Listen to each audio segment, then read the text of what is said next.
ቁጠባን ባህለው አድርገው የስኬት ጉዞውን ሲጀምሩ እኛ ደግሞ ለቁጠባው እሴት ጨምረን አብረኖት እንተጋለን። ለላቀ ቁጠባው የላቀ ወለድ ይገባውታል። የብርሃን ባንክ የላቀ ቁጠባ ሂሳብ ወይም ፕሪሚየም ሴቪንግ አገልግሎት ደንበኞች ቁጠባቸው እየጨመረ ሲሄድ ባንኩ ጠቀም ያለ ወለድ የሚከፍልበት ልዩ የቁጠባ ሂሳብ አይነት ነው። የላቀ ቁጠባ ሂሳብ አገልግሎት ደንበኛ ከሆኑ ሂሳቦን በቼክ ወይም በሂሳብ ደብተር፣ በኤቲኤም ካርድ ወይም በሞባይል ባንኪንግ አገልግሎት ማንቀሳቀስ ይችላሉ። ዛሬውኑ ወደ አቅራቢያው ወደሚገኝ የብርሃን ባንክ ቅርንጫፍ በመሄድ የላቀ ቁጠባ ሂሳብ ከፍተው ብዙ ይቆጥቡ፣ ጠቀም ያለ ወለድ ያገኙ። ብርሃን ባንክ፣ እንደ ስማችን ብርሃን ነው ስራችን። ተመልሰናል። አድማጮቻችን አራዳ ኤፍኤም 95.1 ላይ ትገኛላችሁ። ፕሮግራሙ ፉትቦል ካፌ ነው። ትናንትና ምሽት በጂቴክ ስቴዲየም የተደረገውን ጨዋታ እንመልከት። አርሰናል ከብሬንፎርድ ያደረገው ጨዋታ አንድ እኩል በሆነ ውጤት ተጠናቋል። አርሰናል በጣም ከባድ ጨዋታ እንደነበር የተመለከትንበት ነበር። በተለይ በመጀመሪያው አጋማሽ የግብ ዕድሎች ለመፍጠር የተቸገረበት ነበር። ያው ጨዋታውን ከተመለከት ነው ብዙ ተቸግረዋል አርሰናሎች። ትናንትና እንግዲህ ብዙ የግብ ዕድሎች ያልተፈጠሩበት ነበር። ያው ከባድ ጨዋታ እንደሚሆን ትናንትና እንግዲህ በነበረን በተለይ ስለ ብሬንፎርድ ስናነሳ እንግዲህ በነበረን ቆይታ ተመልክተናልና ይህንን የተመለከትነው እናንሳው። ይህንን ጉዳይ 2 ነጥቦችን ጣለ ሳይሆን 1 ነጥብ አገኘ የሚለው ዲዘርቭ ያደርጋል። ምክንያቱም ብሬንፎርድ ከአርሰናል በተሻለ ጨዋታውን ማሸነፍ የሚችልባቸው እድሎች ነበሩት የሚሉ አስቴቶችን እየተመለከት ነው። የኬት አንድሬውስ ቡድን በጣም አስደናቂ ጊዜን ያሳለፈ ነው አይደለ? ይህንን ጉዳይ እንመልከት። ልክ ነው። እኔም ከዚህ ሀሳብ ጋር ነው መስማማው። አርሰናል ትላንትና በጣም ከፍተኛ ፈተና ነበረበት። በእርግጥ ያለፉት ጥቂት ቀናት ለአርቴታና ለተጫዋቾቹ ኢንትረስቲንግ ይመስሉኛል። ብዙ ቴንሽን ያልነበረበት አርሰናል ቀድሞ ከሰንደርላንድ ጋር ያደረገውን ጨዋታ 3-0 አሸነፈ፣ በጣም ከጥሩ ፐርፎርማንስ ጋር።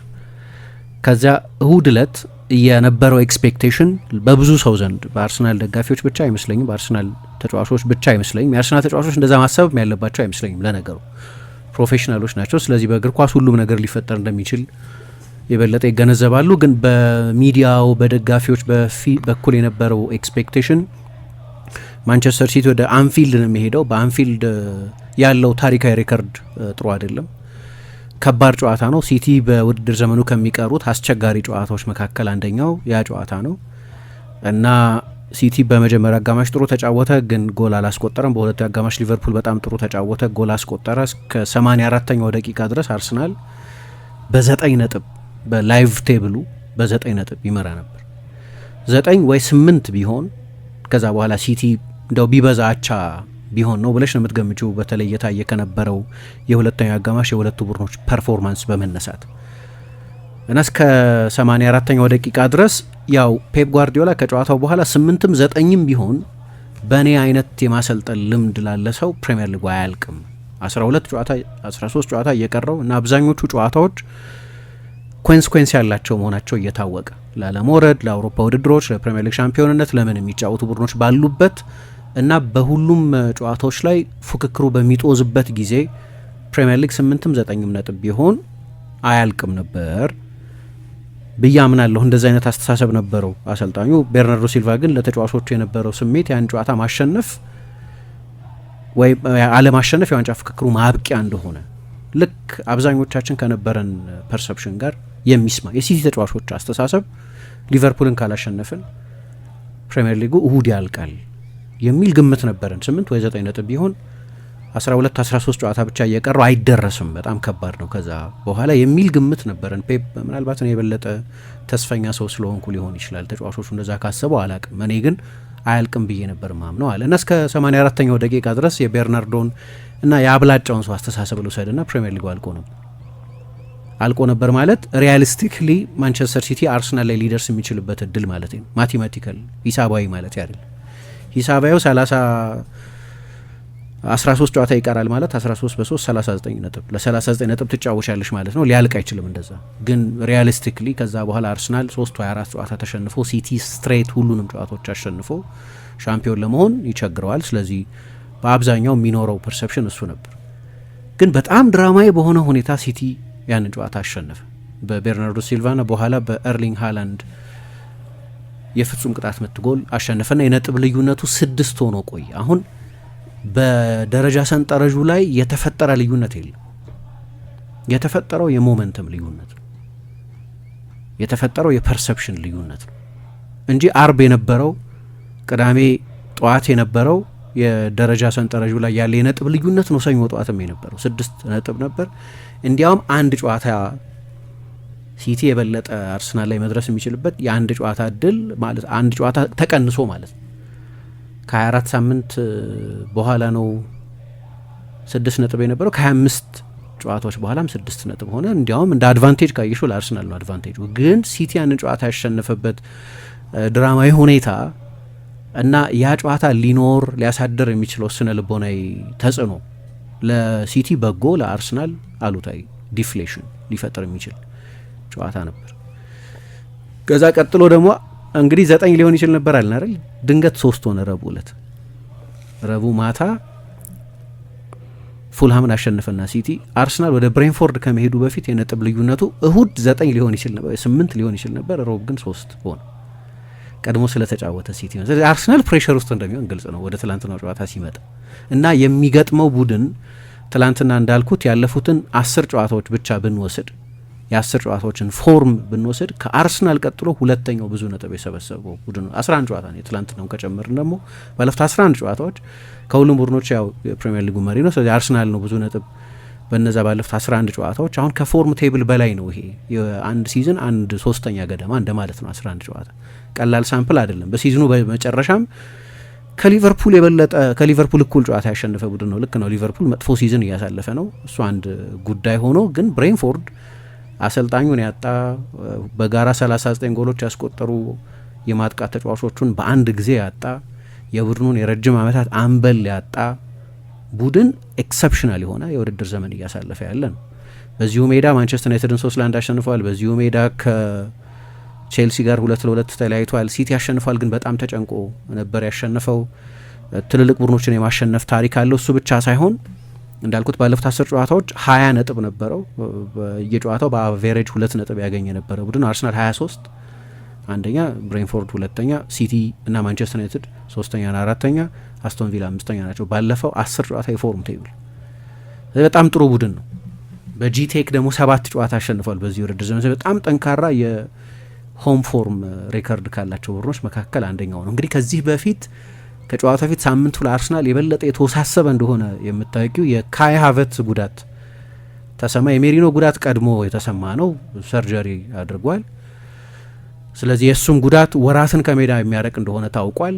ከሱ ጋር ተመሳሳይ ወይ ተቀራራቢ ፕሮፋይል ያለው ካይ ሃቨርትዝ ከተመለሰ በኋላ በጣም ጥሩ ፐርፎርም እያደረገ ነበር እና ከሰንደርላንድ ጨዋታ በኋላ መጎዳቱን የሃምስትሪንግ ጉዳት እንደገጠመው አርቴታ ትላንትናም ከጨዋታው በፊትም በኋላም ገና የጉዳቱን መጠን በትክክል አልለየነውም ብሏል። ግን እንደ አንዳንድ ብዙሀን መገናኛዎች ግምት ከ3 እስከ 4 ሳምንት ከሜዳ የሚያርቅ ጉዳት ገጥሞታል። ሳካና ኦደጋርድ ለትናንትናው ጨዋታ የመድረሳቸው ነገር አጠራጣሪ ነበር። ደርሰዋል፣ ግን ሁለቱም ቤንች ነበሩ። ተቀይረው ከገቡ በኋላ በተለይ ሳካ በተለይ ፊት አይደለም፣ ግልጽ ነው። እዚህ ላይ ልክ ጨዋታው ከመጀመሩ በፊት ዊሊያም ሳሊባ ተጎዳ፣ ወይም ተጎዳ ሳይሆን መታመሙን ጠዋት ታሟል። ስለዚህ ወደ ስብስብ ውስጥ ማለት ቤቱ እንዲቆይ ነው የተደረገው። ሁሉም ነገር አሉታዊ መንፈስ እየተላበሰ ነበር ሰሞኑን ለአርሰናል ማለት ነው።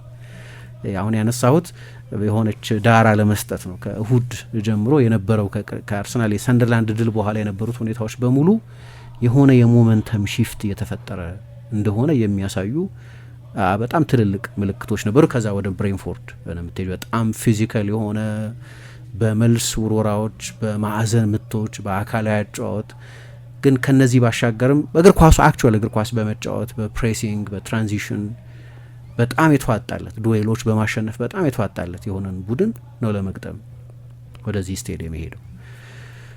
ከዛ ጨዋታው ላይ ከነበረው ሁኔታ በመነሳት ብሬንፎርድ ከነበረው አደገኝነት በመነሳት እኔ አርሰናል 2 ነጥብ ጣለ ሳይሆን 1 ነጥብ አገኘ ነው የምለው። ማለት ማንም ሊያሸንፈው ይችል ነበር ይሄንን ጨዋታ። ምክንያቱም ማርቲኔሊ ያንን ጎል ቢያስቆጥረው ኖሮ አርሰናል አሸንፈው ሊወጣ ይችል ነበር። ግን ያንን ፐርፎርማንስ ጥሩ ሊያደርገው አይችልም። ትላንትና የነበረውን ፐርፎርማንስ ግን እንደ 90 ደቂቃ 0.6 ኤክስጂ ብቻ ነው አርሰናል በጨዋታው ላይ ያስመዘገበው። በመጀመሪያ አጋማሽ አንድ ኢላማውን የጠበቀ ሙከራ አልነበረውም።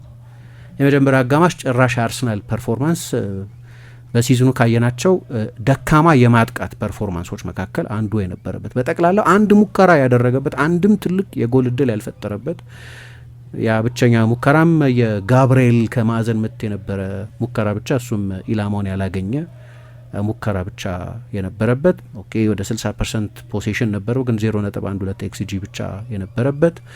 ከኤክስጂ ኦፕን ፕሌይ የሚባል አለ አይደለም፣ በክፍት ጨዋታ የፈጠርሽው የጎል እድል የአርሰናል 0.00 ነው የነበረው የመጀመሪያው አጋማሽ። ኦኬ እንደዚህ አይነት አጋማሽ ካሳለፍሽ በጣም ተቸግረሻል ማለት ነው፣ በጣም ተቸግረሻል ማለት ነው። ስለዚህ አንድ ነጥብ ኦኬ ሁለተኛው አጋማሽ በጣም የተሻሻለ ነበር። በተለይ የሁለተኛው አጋማሽ የመጀመሪያ 30 ደቂቃ ጎሉ እስኪቆጠር ድረስ ያለው ሁኔታ። ስለዚህ እኔ እንደ የአርሰናል ተጫዋቾች በጠራ አእምሮ ሆነው ትላንትና የተፈጠረውን ነገር ሲያዩት የነጥብ ልዩነቱ ከ6 ወደ 4 ጠቧል። ስለዚህ ስቲል በጣም ጠንካራ ፖዚሽን ነው። 4 ነጥብ 12 ጨዋታ እየቀረሽ በጣም ጠንካራ ፖዚሽን ነው። ግን እያወራ ያለሁት ስለ ሞመንተም ነው። በሚቀጥለው ሳምንት አርሰናል ብቻ ነው የሚጫወተው ከወልቭስ ጋር። ወልቭስ በእግር ኳስ አይታወቅም፣ ግን ከፍተኛ ወልቭስን የማሸነፍ እድል አለው። በ4 ነጥብ እንዴት ስትሮንግ ፖይንት እንደሆነ የምትረጁ ለምሳሌ ኦፕታ ከትላንትናው ጨዋታ ውጤት በኋላ የአርሰናልን የፕሪሚየር ሊግ ዋንጫ የማሸነፍ እድል 85% ነው ብሏል። 90% ነበር። ስለዚህ 5% ስዊንግ ተፈጥሯል። 4 ነጥብ ሰፊ ስለሆነ ነው ማለት በጣም ሰፊ አይደለም፣ 8 ነጥብ አይደለም፣ ግን ኦልሞስት የሁለት ጨዋታ ስዊንግ ይፈልጋል። ሁለት ተከታታይ መጥፎ ፐርፎርማንስ መጥፎ ውጤት እንደገና 2 ወይ 3 መጥፎ ውጤት ይጠይቃል። ጠንካራ ፖዚሽን ላይ ናቸው አሁንም ያሉት። ግን የገጠሙት ቡድን በጣም ፈታኝ ቡድን የነበረው እና አስቸጋሪ ጨዋታ ነበር እና በመጠኑ እድለኛ ነበሩ ነው የምለው እኔ።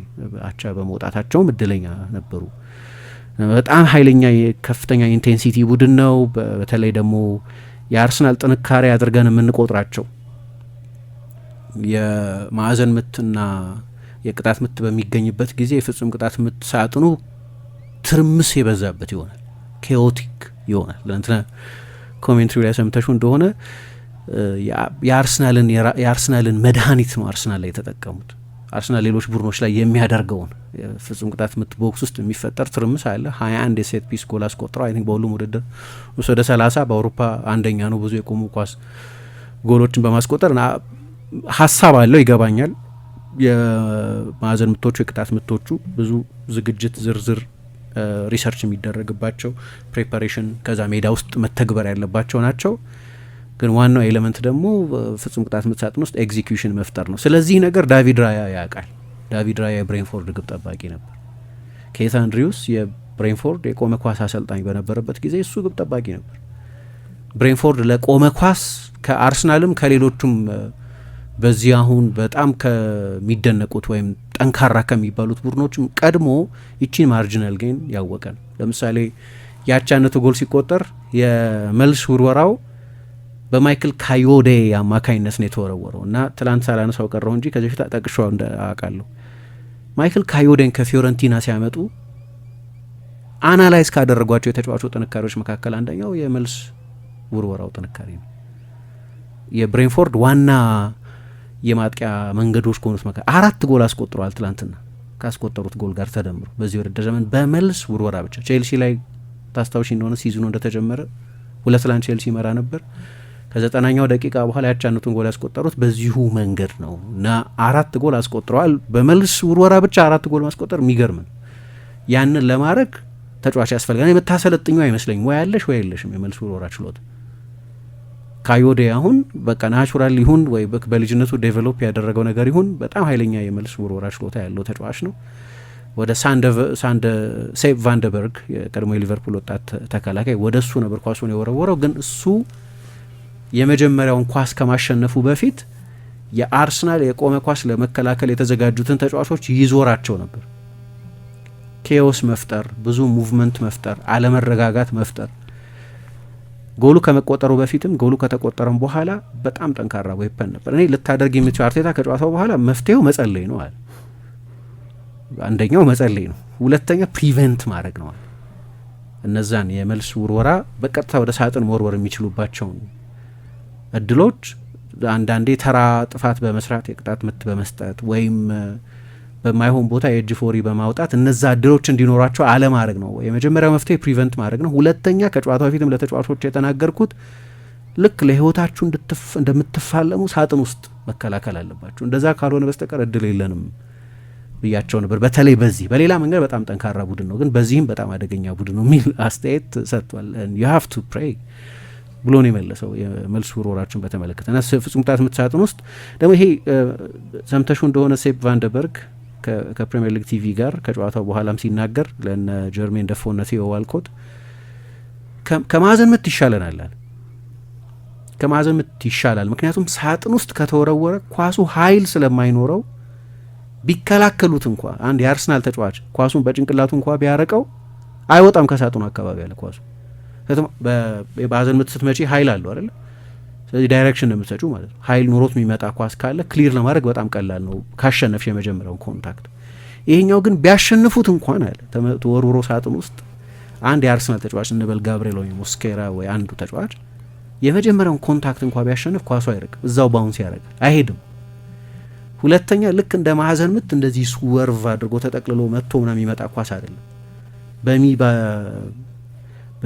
በመካከለኛ ከሰው ቁመት ትንሽ ከፍ ባለ ርቀት ነው ኳሱ የሚመጣ። ስለዚህ ክሊር ለማድረግ በጣም ያስቸግራል። ልክ እንደ ማዕዘን ምት ከላይ ሲወርድ ምናምን አታየውም ኳሱ።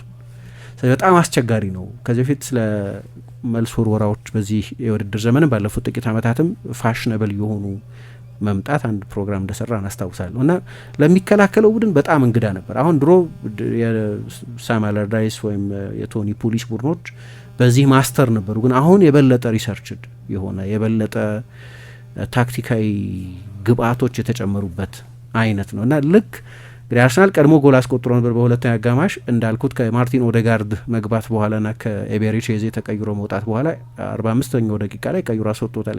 ኤዜን ከረፍት ሲመለሱ አልተመለሰም።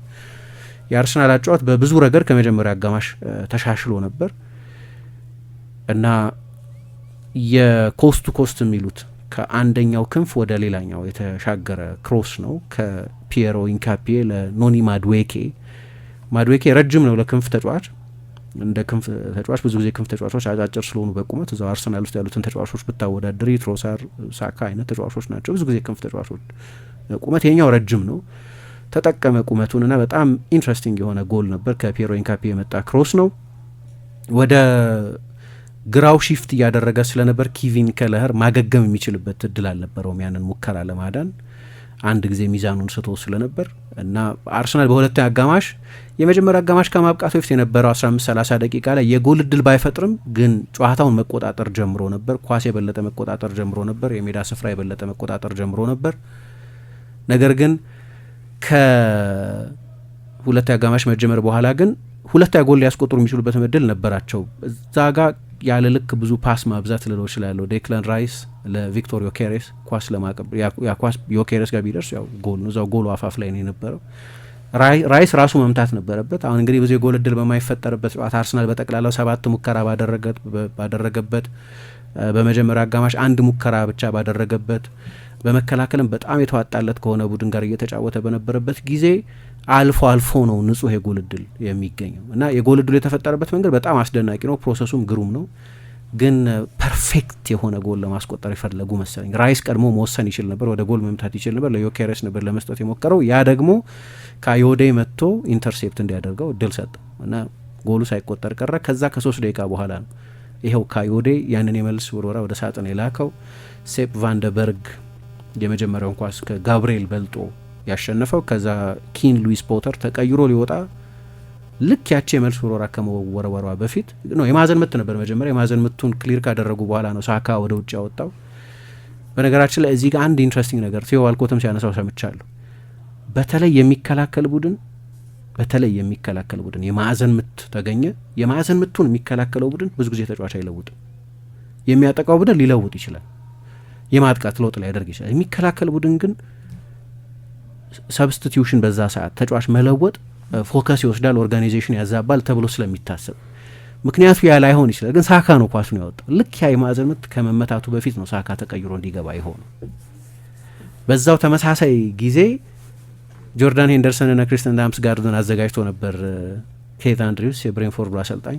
ስለዚህ በኪን ሉዊስ ፖተርን ቀይሮ ሊያስወጣው ነው። ከጎሉም በኋላ ለነገሩ ቀይሮ አስወጥቶታል፣ አልተጫወተም ከዛ በኋላ። ግን ከመውጣቱ በፊት ይችን በጣም ቁልፍ ጎል አስቆጠረ እና በዚህ መንገድ ጎል ማስቆጠራቸው የሚገርም አይደለም። ክሊፖች ካየሽ ልክ ቼልሲ ላይ ያስቆጠሩትን ጎል ነው የሚመስለው። የመጀመሪያውን ኮንታክት አሸነፉ፣ ሁለተኛውን ኳስ ደግሞ አስቆጠሩት። ይሄው አይነት ኮፒ ኤን ፕሪንት ኮፒ ኤን ፔስት አይነት ተመሳሳይ አይነት ጎል ነው የነበረው። የሚገርም ነው እና ስለዚህ በጣም ከጥሩ ፎርም የመጣ ቡድን ነው። አርቴታም ኪስ አንድሪውስም ከጨዋታው በኋላ ሁለቱም የብሬንፎርድ በጨዋታ ውስጥ የነበረው ዋና ስትራቴጂ የፍጹም ቅጣት ምት ሳጥን ውስጥ ኬዎስ መፍጠር እንደሆነ ተናግረዋል። ለአርሰናል በመጀመሪያ አጋማሽ እንግዲህ ትላንትና ከጨዋታው በፊት ስለ ቪክቶር ማነው ስለ ካይ ሃቨርትዝ እና ሜሪኖ ጉዳት፣ ስለ ሌሎችም ተጫዋቾች ጉዳት አነሳንና የኤዜ ጊዜ መሆን አለበት አሁን ምክንያቱም ተጫዋቾቹ የሉም በጉዳት ምክንያት፣ ስለዚህ መሰለፍ መጀመሩ አይቀርም ብለን ነበር። ለኤዜ በጣም መጥፎ የመጀመሪያ አጋማሽ ነበር። ከዚህ በኋላ በድጋሚ የመሰለፍ እድል ይሰጠው እንደሆነ አላቅም ሚኬል አርቴታ። አልፎ አልፎ የሚመጣ እድል ነው። እኔ በሁለቱም ነው ጥሩ ያልነበረው። አሁን ኦደጋርድ ጥሩ በሚጫወትበት ጊዜ ጥሩ ሲሆን ጥሩ ሆኖ እናውቃለን። በአንዳንድ ሲዝኖች ጥሩ ሆኖ ሲጫወት በሁለቱም በኩል በጣም አሪፍ ነው። ቢያንስ አንዱን ይሰጥሻል። ግን ፐርፌክት ሲሆን በጣም ጥሩ ክሬቲቭ ተጫዋች ይሆናል። በቀደም እንዳነሳሁት በ2023/24 የውድድር ዘመን ለምሳሌ 94 የኦፕን ፕሌይ ብቻ ነው ብለው አሁን የአርሰናል የማዕዘን ምቶች የቅጣት ምቶች የሚመታው ተጫዋች እሱ አይደለም። በክፍት ጨዋታ ብቻ 94 የጎል እድሎች ፈጥሯል በዚህ የውድድር ዘመን። ማንም የፕሪሚየር ሊግ ተጫዋች በአንድ ሲዝን 94 የጎል እድሎች አልፈጠረም በዛ ሲዝን። ስለዚህ ክሬቲቭ መሆን ይችላል። በአንዳንድ ሲዝኖች ጎሎችም ያስቆጥራል። 15 ጎል ያስቆጠረበት ሲዝን ነበር። ስለዚህ በክሬቲቪቲ በጣም የሚጠቅም ተጫዋች ይሆናል። ብዙ አሲስቶች ይሰጣል። እንደዚህ አንደኛው ችሎታ ይሄኛው ነው። ሁለተኛው ችሎታ ግን ኬት አንድሪውስ ከጨዋታው በኋላ እንደተናገረውም የብሬንፎርድ አሰልጣኝ ማለት ነው ኃይለኛ የፕሬሲንግ ተጫዋች ነው። የአርሰናል የፕሬሲንግ መሪ ነው። የአርሰናል ከኳስ ውጭ ያለ ኦርጋናይዜሽን መሪ ነው። ሁለቱን ይሰጣል። ኤዜ ትላንትና ሜዳ ውስጥ በሌሎችም በአንዳንድ ጨዋታዎች ላይ ሁለቱንም አይሰጥሽም። አንዳንድ ጊዜ በክሬቲቪቲ ትላንት 9 ፓስ ነው ያደረገው በመጀመሪያ አጋማሽ፣ 17 ጊዜ ብቻ ነው ኳስ የነካው። ስለዚህ ክሬቲቭ አልነበረም። የእሱ ጥፋት ብቻ ሊሆን አይችልም ቡድኑ በጠቅላላው በማጥቃቱ በኩል እንደዛ ሲሳነፍ። ግን የዛ ጨዋታ የአርሰናል ዋናው ፈጣሪ እንዲሆን የገባው ተጫዋች እሱ ነው። ስለዚህ ኳስ ወደ እሱ ካልመጣ እሱ ወደ ኳስ መሄድ አለበት ነው። ኳስ ዲማንድ ማድረግ አለበት ማለት ኳስ ስጡኝ ማለት አለበት ማለት ነው። ቶሎ ቶሎ ወደ ስፔሶች ድሪፍት ማድረግ አለበት ማለት ነው። ኢን ቢትዊን ደ ላይንስ መገኘት አለበት ማለት ነው። የበለጠ ኃላፊነት መውሰድ አለበት ማለት ነው። የአርሰናል ዋናው ክሬቲቭ ተጫዋች እሱ ነው። ከሁለቱ 6 ቁጥሮች ፊት የሚጫወተው ከዋናው አጥቂ ጀርባ የሚጫወተው ሁለቱን ዲፓርትመንቶች ኮኔክት ማድረግ ያለበት ነገሮች እንዲፈጠሩ ማድረግ ያለበት ተጫዋች ኤቤሬቺ ኤዜ ነው። ከኳስ ጋር ጥሩ አልነበረም። አልፎ አልፎ ኳሶችም ሲገኙ ምንም አደጋ የማይፈጥሩ ውሳኔዎች ነበር ይወስን የነበር። ከኳስ ጋር በጣም መጥፎ ነበር። አሁን እንግዲህ ጀጅ ለማድረግ ያስቸግረኛል ኤዜን። ከወልቭስ ጨዋታ በኋላ ለመጀመሪያ ጊዜ ነው የፕሪሚየር ሊግ ጨዋታ ሲጀምር። ረጅም ጊዜ እየተጫወተ አልነበረም። ቢያንስ በሊጉ በቻምፒየንስ ሊግ ከኢንተር ጋር ተጫውቷል፣ ከካይራት አልማቲ ጋር፣ ከፖርትስመዝ ጋር በኤፍኤ ካፕ ተጫውቷል ይገባኛል። ግን የፕሪሚየር ሊግ ጨዋታ ግን ከጀመረ በጣም ረጅም ጊዜ ሆኖታል። ስለዚህ አልፎ አልፎ የሚጫወት ተጫዋች ላይ የሚያጋጥም ኦፍ መሆን ሊሆን ይችላል። ግን ሌሎችም ጨዋታዎች ላይ አይተነዋል። ሁለተኛና አርቴታ የማይደራደርበት እና ኦደጋርድ የሚሰጠው ኦደጋርድ ቤስት ፎርሙ ላይ በሚሆንበት ጊዜ የሚሰጠው አንደኛው ነገር ቅድም ያነሳሁትን ከኳስ ውጭ ያለን ኢንቴንሲቲ ነው። ከሌላ የእግር ኳስ ካልቸር ነው የመጣው። ከመልሶ ማጥቃት ቡድን ነው የመጣው። ከአርሰናል ጋር ምንም ፕሪሲዝን አልሰራም። ስለዚህ ትልቅ የስታይል ትራንስፎርሜሽን ነው። ክሪስታል ፓላስ በሱ ዙሪያ የተገነባ ቡድን ነው። አርሰናል ስታርለስ ሲስተም የሚባል አንድ ስታር ተጫዋች ዙሪያ ብቻ ማይገነባ ቡድን ነው። ለአመታት የሆነ የበለጠ ከፍ ያለ ሚና ያላቸው ተጫዋቾች ይኖሩ ይሆናል እንጂ በአንድ ተጫዋች ዙሪያ የተሰራ ቡድን አይደለም። እና ወደ አርሰናል ከመጣ በኋላ ግን ምናልባት ይሄ ሺፍት ሊሆን ይችላል። ትክክለኛ ማብራሪያ ማግኘት አልቻልኩም ይሄ ኤዜን ፎርም በተመለከተ። ሌላው በጣም ትልቁ ችግር ይሄ ነው፣ ከኳስ ውጭ ያለ ችግር ነው። እነሱ ምን እንደሚሉት ነንሻላንት የሚሉታል። እኔ በጣም ሰነፍ ይመስለኛል ሳየው፣ አንዳንድ ጊዜ ግዴለሽ ይመስላል አንዳንድ ጊዜ። እና ያ ደግሞ ለአርቴታ አይነት የቦዲ ላንጉጅ ኦብሰሽን ላለበት ሰው እዛ ዶክሜንታሪ ላይ ኦል ኦር ናቲንግ ላይ እንዳየ ነው ተጫዋቾች የሰውነት ቋንቋቸውን በተመለከተ ምንም ያለመሞከር አይነት የሚመስል ልበልሽ፣ ኳስም ለመቀበል አቬለብል ለመሆን ዲማንድ ማድረግ አለ አይደለም። አምጡት ኳሱን ለኔ። ሊበላሽ ይችላል። ክሬቲቭ ተጫዋች ኳስ ይበላሽበታል። አዎ፣ ግን እንደገና ደግሞ ይጠይቃል። ሁሌ አቬለብል ለመሆን ይሞክራል። ለቅብብል አንግሎች መሀል ለመገኘት መሞከር አለበት። አሁን እንዳልኩት ወደ አንድ ተጫዋች ለወስዶ አልፈልግም፣ ግን በጣም ትልቅ ምሽት ይመስለኛል ለሱ። በጉዳቶች ምክንያት ነው ያንን የመሰለፍ እድል ያገኘው። በኦዴጋርድ በቂ ፊትነስ ላይ አለመገኘት፣ በሀቨርትዝ በሜሪኖ መጎዳት ምክንያት ነው ያንን የመሰለፍ እድል የሰጠው። ልክ እንደዚህ አይነት ከስንት ጊዜ በኋላ የሚመጣ እድል ሲሆን ያንን እድል እንደ ተገነዘበ ተጫዋች የመጫወት ረሃብም ማለት ነው ጥማት፣ ያንን አይነት አቲቲዩድ አታይበትም። እሱ የእሱ ሁኔታ የመጀመሪያውን አጋማሽ የአርሰናል ሁኔታ ያብራራዋል። ችግሩ እሱ ብቻ አይደለም፣ ግን እሱ ነው ወደ ስብስቡ የመጣው ተጫዋች። ግን የአርሰናል ማጥቃት እንዴት በጣም ደካማ እንደነበር የሚያሳይ ነው። እኔ የፕሬሸርን ጉዳይ በተመለከተ እንግዲህ ቀድሞ የሲቲ መጫወትን ጉዳይ አሁን ቀድሞ የመጫወት ጉዳይ በጣም ወሳኝ ነገር ነው። ሆን ብሎ ይመስለኛል አርቴታም ጋዜጠኞቹ ጥያቄ አቅርቦ ነበር። ቀድሞ መጫወት ሲቲ ቀድሞ መጫወቱ ችግር ነው ወይ? ቀድሞ መጫወት ማለት የነጥብ ልዩነቱ 3 ሆኖ መጫወት ማለት ነው። አርሰናል ቀድሞ ቢጫወት ኖሮ እንበል ለምሳሌ ከትላንት በስቲያ ቢሆን ኖሮ ከብሬንፎርድ ጋር የተጫወተው ምንም ልዩነት ላያመጣ ይችላል። ለእኛ ብዙ ልዩነት የሚያመጣ አይመስለኝም። ምክንያቱም በዚህ ውድድር ዘመን ከሲቲ ተከትለን ተጫወተን ጥሩ የተጫወትንባቸው ጨዋታዎች አሉ፣ ያሸነፍናቸው ጨዋታዎችም አሉ እና ያን ያህል ትልቅ ነጥብ መሆኑን አላውቅም ብሏል። ግን ኢምፖርታንት ነገር ይመስለኛል አሁን ስለ ሞመንተም ስለ ሳይኮሎጂ ምናምን የምናወራው አሁን ስለ ቴክኒክ ስለ ታክቲክስ ስለ ምናምን ብቻ ሳይሆን አይ ቲንክ ከዚህ በኋላ ባለው ጊዜ በጣም ወሳኙ ኮምፖነንት በቀደም ማክሰኞ ዕለት ስለ ዋንጫ ፍክክሩ ባነሳን ጊዜ ብዙ ትኩረት ያደረግነው ስለ ሳይኮሎጂካል ሁኔታዎች ነው። ታይትል ሬስ በአብዛኛው የነርቭ የኢሞሽን ጉዳይ ይሆናል። በዚህ ጊዜ ውስጥ አንድ ቀድሞ የሚጫወት ለዋንጫ የሚፎካከር ቡድን አለ ማለት የነጥብ ልዩነቱን ዲክቴት ያደርገዋል። አርሰናል ከተጫወተ በኋላ ነው የነጥብ ልዩነቱ 3 ነው 4 ነው 6 ነው ማለት የሚቻለው። አንዱ ቡድን የበለጠ ጨዋታ ባደረገበት ሁኔታ የነጥብ ልዩነቱን ዴፊኒቲቭ በሆነ ሁኔታ መናገር አይቻልም ብሏል። ግን በላይቭ ቴብሉ ግን ልክ ነው። ሲቲ የነጥብ ልዩነቱ ወደ 3 አጥብቦታል ቢያንስ አርሰናል እስኪጫወት ድረስ። አርሰናል ያንን የነጥብ ልዩነት ስፋት 6 የነበረውን ሜንቴን የማድረግ ኃላፊነት አለበት። ፕሬሸር ነው እሱ ፕሬሸር ነው። ካልሆነ የነጥብ ልዩነቱ ይጠባል ማለት ነው። ወይ ወደ 3 ይጠባል ወይ ወደ 4 ይጠባል። 6 የነበረው የነጥብ ልዩነት ኦኬ። አሁን የነርቭ ጉዳይ ነው እያነሳን ያለ ነው። ባለፈው የውድድር ዘመን አርሰናል ይሄ ችግር ነበረበት።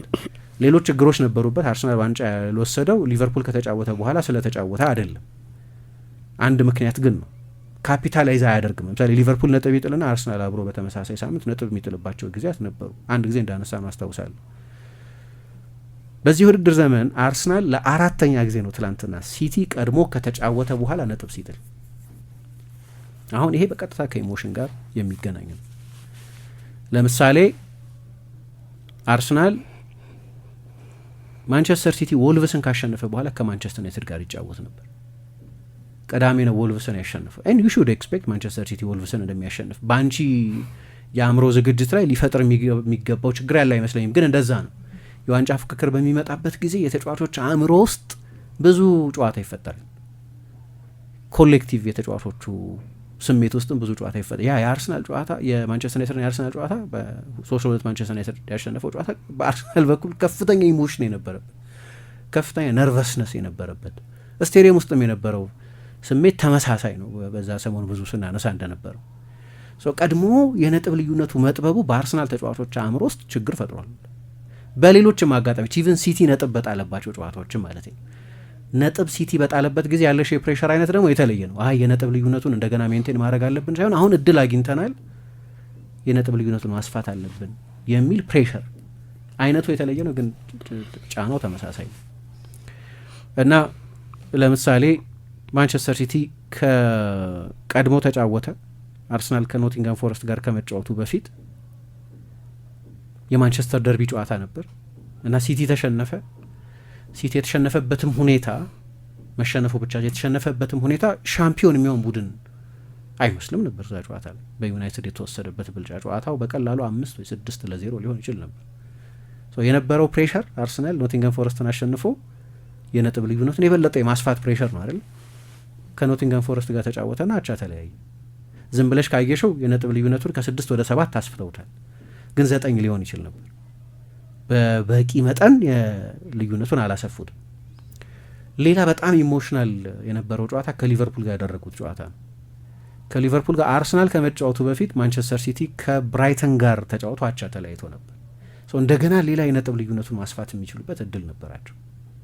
እዛም ጨዋታ ላይ ከሊቨርፑል ጋር በተለይ በሁለተኛው አጋማሽ ሊቨርፑል 63% ኳስ ተቆጣጥሮ አርሰናል ከ40ኛው ደቂቃ በኋላ እስከ 90 ምናምንኛው ተጨማሪ ሰዓት ድረስ ሌላ ሙከራ ሳያደርግ በጣም የተሰበረ ማጥቃት ኖሮት ሌላ የኤምሬትስን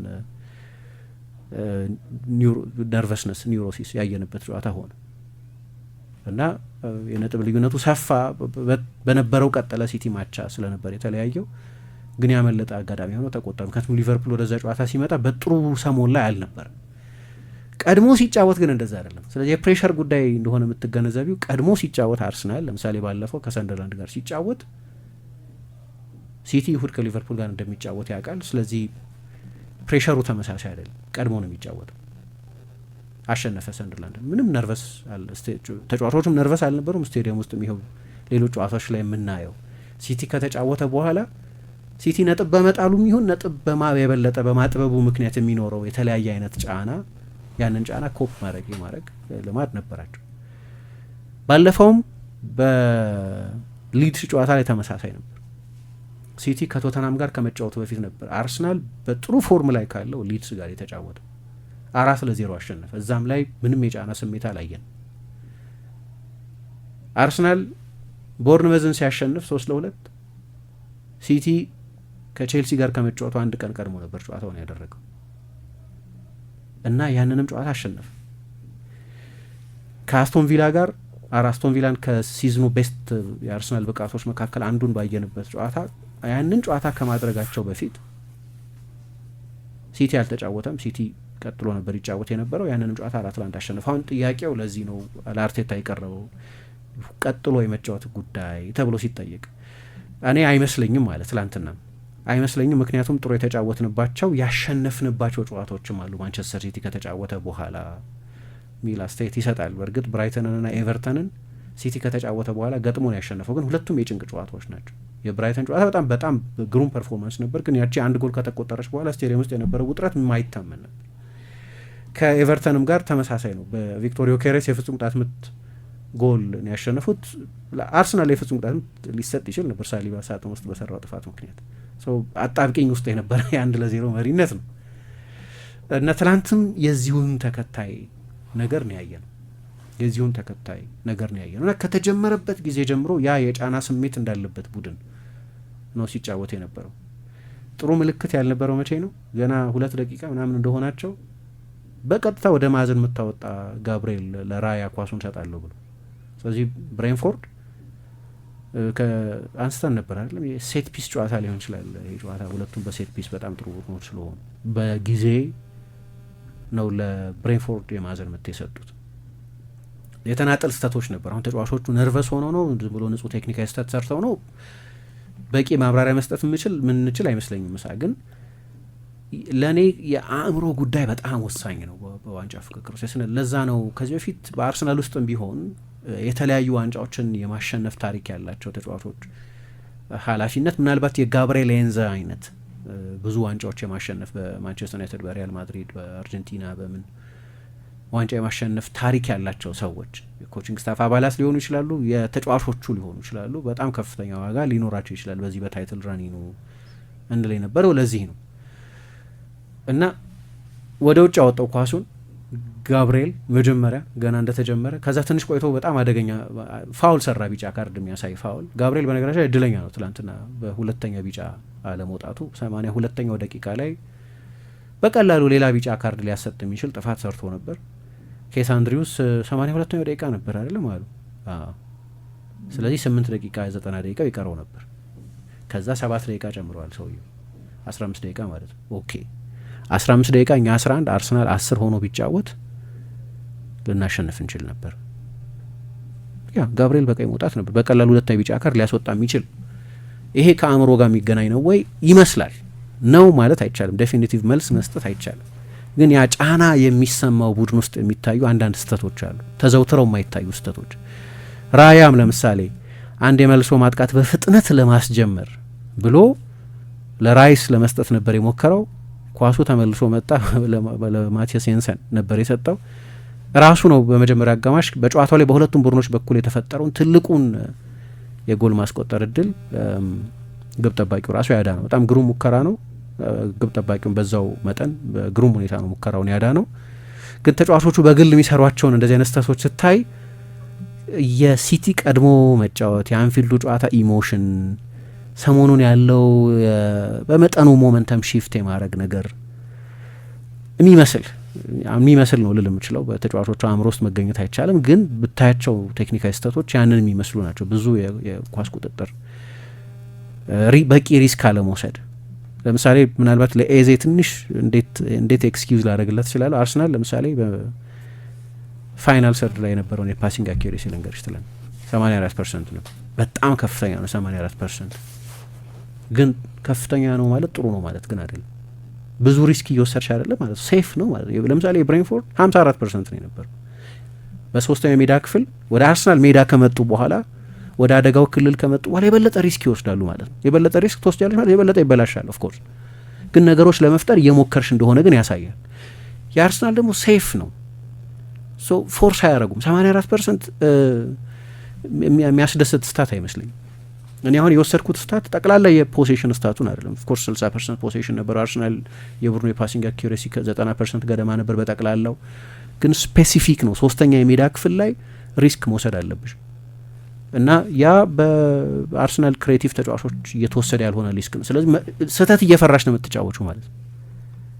ስህተት እየፈራሽ የምትጫወች ከሆነ በቂ ሪስክ አትወስጂም። እሱ አንድ ችግር ነው። በቂ ሪስክ መውሰድ አልነበር። ይሄም ከአእምሮ ጋር የሚገናኝ ነው። ማርቲኔሊ በጣም ትልቅ እድል መጨረሻ ላይ አግኝቶ ነበር። ቪክቶር ዮኬሬስ እጅግ አስደናቂ ኳስ ነበር ለዩሪየን ቲምበር የሰጠው። ዩሪየን ቲምበር እስከ መጨረሻው ለመሄድ የሚበቃ ፍጥነት የነበረው አይመስለኝም። ስለዚህ ለጋብርኤል ማርቲኔሊ ሰጠው እና ማርቲኔሊ በቀጥታ በግራ እግሩ መምታት ይችል ነበር፣ ግን አንድ ተጨማሪ ንክኪ ነበረው በቀኙ። ከዛ በኋላ ኬለር በጣም አስደናቂ ሙከራ ነው ያዳነው። ግን ከዛ በፊት ሁለት ትልልቅ የአርሰናል ተከላካዮች ወይም የራይስም ኢንተርሴፕሽን ነበር። ኢጎር ቺያጎ ጎል ሊያስቆጣ አሁን እዚህ ጋር መቼስ ሁሌም ምን ይላሉ ጓርዲዮላም ይላል መሰለኝ የሆነ አንድ ቡድንህ ከተሸነፈ ቤስቱ ተጫዋች ያልተጫወተው ተጫዋች ነው ይል። በቃ የዛ ተጫዋች ጉድለት የበለጠ ይታይሻል። እንደዛ ሆኖ ሊሆን ይችላል አላውቅም። ትላንትና ሳሊባ አልነበረም ማለት ሳሊባ ሳይኖር ሲቀር እንደሚያጎድል መናገር ብዙ የእግር ኳስ ኤክስፐርት የሚያስብል አይመስለኝም። በጣም ትልቅ ተከላካይ ነው። ከአውሮፓ ቤስት ተከላካዮች መካከል አንደኛውን ጥያቄ የለውም። ግን በተለይ የትላንትናው አይነት ጨዋታ ላይ አንዳንድ ፊዚካል ተጫዋቾችን ሚስ ያደርጉ ይመስለኛል። አንደኛው ሳሊባ ነው። ምክንያቱም ለእኔ እንደው እንዴት ነው የሚሏቸው ከዚህ በፊት አንድ ምሳሌ አቅርቤ ነበረ። የድመትና የውሻ ካራክተር ያላቸው ተከላካዮች አሉ ይባላል። ኦፌንሲቭ ሊመስል ይችላል ቋንቋው፣ ግን ለጊዜው የእንስሳቱን ካራክተር ብቻ እንውሰድ። የውሻ ካራክተር አግሬሲቭ መሆን፣ ወደ ሰፈሩ ምትሄጂ ወደ በሩ ምትሄጂ ከሆነ አላስገባም ብሎ መጥቼ ካልዘነጠልኩሽ ነው የሚል ነው ውሻ። እንደዛ ነው፣ አግሬሽን ነው የውሻ ዲፌንሲቭ ስታይል። በአግሬሲቭ ሁኔታ መከላከል፣ ቤቱን ነው የሚከላከለው፣ ጌታውን ነው የሚከላከለው። ራሱንም ሲከላከል በአግሬሽን ነው የሚከላከል፣ በመጮህ ምናምን። ድመት ደግሞ በጣም ስትራቴጂክ ነች። ድመት ኃላፊነቷም እንደዛ አይነት አይደል፣ ቤት የመጠበቅ ኃላፊነት የለባትም። ኦኬ፣ ግን እንደው ለሰልፍ ዲፌንስም ለማጥቃትም ከሆነ የበለጠ ለምሳሌ አይጥ ስታድን ስትራቴጂክ ነች። ኮቴዋን አጥፍታ ምናምን ካትወክ የሚባለው የነሱ ነው፣ ከነሱ እኮ ነው የመጣው በሞዴሊንግ። ልክ እንደዛ ኮቴዋን ሳታሰማ ትሄድና ጉድጓድ አፋፍ ላይ ሆና የአይጡን መግቢያ መውጫ ምናምን ጠብቃ ስትራቴጂክ ነች። አሁን ጋብርኤል ያ አግሬሲቭ ተከላካይ ነው፣ ግን በራድ የሆነ ካልም ስትራቴጂክ የሆነ ካልኩሌትድ የሆነ ተከላካይ አብሮት ደግሞ ያስፈልጋል። የፕሪሚየር ሊግ ቤስት ዲፌንሲቭ ፓርትነርሺፕስ እንደዛ ናቸው። የጋሪ ፓሊስተርና የስቲቭ ብሩስን በማንቸስተር ዩናይትድ ወይም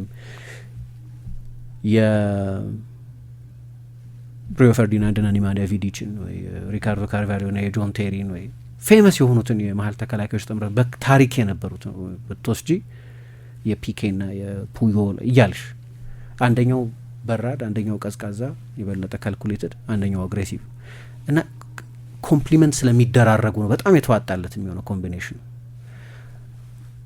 እንትና ካልም ነው በመጠኑ ግን ሳሊባ አጠገቡ እሳት ቢነሳ የሚደነግጥም አይመስል አይነት ተፈጥሮ በጣም የተረጋጋ ተፈጥሮ ያለው እና አሉ ለምሳሌ ሪዮ ፈርዲናንድ እንደዚህ አይነት ተከላካይ ነው። ቪዲች የበለጠ አግሬሲቭ ነው፣ የበለጠ ታክለር ነው፣ በጭንቅላቱ ታክል ሊገባ ይችላል ቪዲች። ሪዮ ፈርዲናንድ ደግሞ የበለጠ ፖዚሽን አለው፣ የበለጠ ስትራቴጂክ ነው። የሁለቱ ጥምረት ነው ውጤታማ የሚያደርጋቸው። ምክንያቱም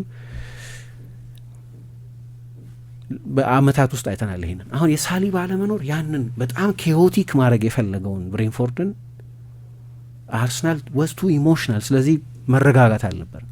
የሳሊባ ፕሬዘንስ ብቻውን ለዛ ነው ቅድም አይተሽ እንደሆነ መጀመሪያ በቀጥታ ወደ ማዕዘን ምት ኳስ ወደ ውጭ አወጣ ራሱ ጋብርኤል። ትንሽ ቆይቶ የጎርጂያጎ ላይ ጥፋት ሰራ፣ ቢጫ ካርድ ተመለከተ። መጨረሻ አካባቢ ደግሞ ሌላ ጥፋት ሰራ፣ ሌላ ቢጫ ካርድ ሊያስመዘዝ ይችል የነበረ ሜቢ አጠገቡ ባልነበረው ሰው ምክንያት። ጠቅላላው ስታትም የሚነግረን ለነገሩ አርሰናል ሳሊባል ሲኖርና ሳይኖር እሱ ለአርሰናል ዋናው ቡድን በመደበኝነት መጫወት ከጀመረበት ከ2022-23 የውድድር ዘመን ጀምሮ ያለው ሬከርድ በግልጽ የሚታይ ነው። 68% ገደማ ጨዋታ የማሸነፍ ሬከርድ አላቸው። እሱ ሳይኖር ሲቀር እሱ ሳይኖር ሲቀር ወደ 44% ምናምን ይወርዳል። በዚህ ዓመት የተሻለ ተተኪ ያላቸው ይመስለኛል በክርስቲያን ሞስኬራ አማካኝነት። ግን ሞስኬራ ራሱ በጣም ጨዋታውን አርሰናል 1 ነጥብ ይዞ እንዲወጣ ያደረገ ትልቅ ታክል ነበረው። ግን በተለይ ከኢጎርቺያጎ ጋር ያ ታክል ግን ራሱ የአንድ ለአንድ ግንኙነት ማሸነፍ ባለመቻሉ ምክንያት የተፈጠረ ጥፋትን ሪከቨር ያደረገበት ነው። ያ ነገር የተፈጠረው በራሱ በአንድ የዱዌል አጋጣሚ የተሰራ ስህተት ነው። ስለዚህ እንዳልኩት ያልነበረ ተጫዋች አግንኖት ሊሆን ይችላል የትላንትናው ሁኔታ። ግን ደግሞ ጨዋታውን ስታየው ለምሳሌ የበለጠ ሜሪኖ፣ ሃቨርት፣ ሳሊባ አይነት ፊዚካል ተጫዋቾች ከፊዚካል ቡድን ጋር የበለጠ የሚያስፈልጉበት አይነት ጨዋታ ነው የነበረው። ግን ብሬንፎርድ በጣም ጥሩ ቡድን ነው እንዳልኩት። አንዳንድ ጊዜ ወደ እንትን እናሳንሰዋለን፣ ወደ ሴት ፒስ፣ ወደ መልስ ውርወራ ምናምን ብቻ። አርቴታን በጣም ጥሩ የተናገረው በቆመ ኳስ ብቻ አይደለም ጥሩ የሆኑ ሌሎች ብዙ ቫራይቲዎች ያሉት ቡድን ነው። ስለዚህ ልክ ነው፣ በጣም አደገኛ ነበር ኬዎስ ስለሚፈጥሩ አለ። ግን ደግሞ በሌላ መንገድ ማጥቃት የሚችል ቡድን ነው፣ በመልሶ ማጥቃት ሁለቱ። አሁን እንግዲህ ኬቨን ሻዳ አልነበረም፣ ግን ዳንጎ ታራ በጣም አደገኛ የክንፍ ተጫዋች ነው። ሁለተኛው ቲያጎ በጣም የተዋጣለት አጥቂ ነው። ጥሩ የጎል እድል ፈጣሪዎች አሏቸው። ከቤንች እንደ ጆርዳን ሄንደርሰን እና ክርስቲያን ዳምስጋርድ አይነት ተጫዋቾችን ቀይሮ ማስገባት የሚችል ነው። ስለዚህ በጣም ጥሩ ስብስብ ያለው ነው። እዚህ ላይ እንዳልኩት ኬቨን ሻዳ የለም። በቆመ ኳስ በጣም ጥሩ ቡድን ነው። በሁሉም መንገድ በጣም ጥሩ ቡድን ነው። በጣም የተደነቅኩት ግን አንድ ነገር ልንገርሽ፣ አርሰናል ጎሉን ካስቆጠረ በኋላ የምትጠብቂው በቂ የጎል እድል እየፈጠረ አልነበረም፣ ግን ጎል አስቆጠረ እና ግሩም ጎል ነው። በሁለቱም በኩል ክሮሱ አስደናቂ ነው። የማድዌኬ አጨራረስን በጣም አስደናቂ ነው። ከዛ በኋላ በእቅድ እንደሆነ አላቅም አርሰናል እንደገና ሪትሪት አደረገ እና ረጅም ኳስ መጫወት ጀመረ። ረጅም ኳስ መጫወት ከሎጂክ አንጻር ካየሽው ያስኬዳል። ለምን ያስኬዳል? ብሬንፎርድ የበለጠ ፕሬስ እያደረገ ነው። የበለጠ የተከላካይ መስመሩን ወደ መሀል ሜዳ እያስጠጋ ነው። ስለዚህ ከጀርባ ብዙ ስፔስ ታገኛለሽ። የተጋጣሚን ቡድን ፕሬሲንግ ማለፍ ከምትችይባቸው መንገዶች መካከል አንደኛው በሚዲየም ቦል መውጣት ወይ በረጅም ኳስ መውጣት ነው። ይህንን ማድረግ የሚያስችል ችሎታ ያለው ግብ ጠባቂ አለ። ኢሎጂካል አይደለም። ለእኔ ግን ሁለተኛውን አጋማሽ የጀመሩበትን መንገድ ሜንቴን ማድረግ ነበረባቸው ነው የምለው። ግን የመጀመሪያው አጋማሽ ግን በቃ ያልተጫወቱት አጋማሽ ነው፣ በቂ አልነበረም። በእርግጥ ራይስ ከጨዋታው በኋላ ኢፍ ዩ ዱ ናት ዊን ኢት ጀስት ዱ ናት ሉዝ ኢት አለ። በቃ ጨዋታው ማሸነፍ ካልቻል ካትሸነፍ፣ ዋናው ነገር እሱ ነው። ጨዋታውን መሸነፍ የለብንም ብሏል። እንደ ነጥብ በጠቅላላውም ሰሞኑን ጥሩ እየተጫወተ ያለ በጣም ጥሩ ሲዝን እያሳለፈ ያለ ቡድን ስለሆነ መጥፎ አይመስለኝም። ግን አንዳንድ ደግሞ ጨዋታው በተመለከተ እንግዲህ 4-5 አይነት ምዕራፎች የነበሩት ጨዋታ ነው ልትዩ ትችላለች። ጨዋታው ሲጀመር መጀመሪያ 15 ደቂቃ ብሬንፎርድ በጣም ጥሩ ነበር። ከዛ አርሰናል ቢያንስ ያንን የብሬንፎርድን ጫና ማስከን የቻለ የፖሴሽን ጊዜ ነበረው ከ25ኛው ደቂቃ በኋላ እስከ ረፍት ድረስ ባለው ጊዜ። ከዛ ሁለተኛው አጋማሽ ደግሞ ከኦደጋርድ መግባት በኋላ የአርሰናል የፖሴሽን ኳሊቲ በከፍተኛ ደረጃ ጨመረ። የፖሴሽን ቁጥጥር ማለት ብቻ አይደለም፣ ኳስ ይዞ መቆየት ብቻ ማለት አይደለም። ፖሴሽኑ ኳሊቲ ነው የሚባለው በዛ ቁጥጥር ምን አደጋ እየፈጠርሽ ነው ሲባል ነው። እና የኦዴጋርድ መግባት በጣም ትልቅ ለውጥ ነበር ያመጣው በሁለተኛው አጋማሽ። ይሄ አንድ ምዕራፍ ነው። ሶስተኛው ወይም አራተኛው ደግሞ የብሬንፎርድ ጎል ከተቆጠረ በኋላ የነበረው የጨዋታው ሂደት ነው። ብዙ አይነት መፈራረቆች የነበሩት ነው። በጣም ጥሩ ተከላክለዋል የብሬንፎርድ ተጫዋቾች። እንዳነሳሁት አርሰናል በክፍት ጨዋታ የፈጠረው የጎል እድል 0.6 ነው። በመጀመሪያ አጋማሽ አንድ ሞን ታርጌት አልሞከረም ማለት ከ5 ዓመት በኋላ ነው አንድ ሞን ታርጌት ያልሞከረው 4 ዓመት ተኩል ወይ ከ5 ዓመት በኋላ በ2020 ወይም 21 በማንቸስተር ሲቲ 5-0 በተሸነፈበት ጨዋታ ነው በመጀመሪያ አጋማሽ ምንም ኦን ታርጌት ያልነበር።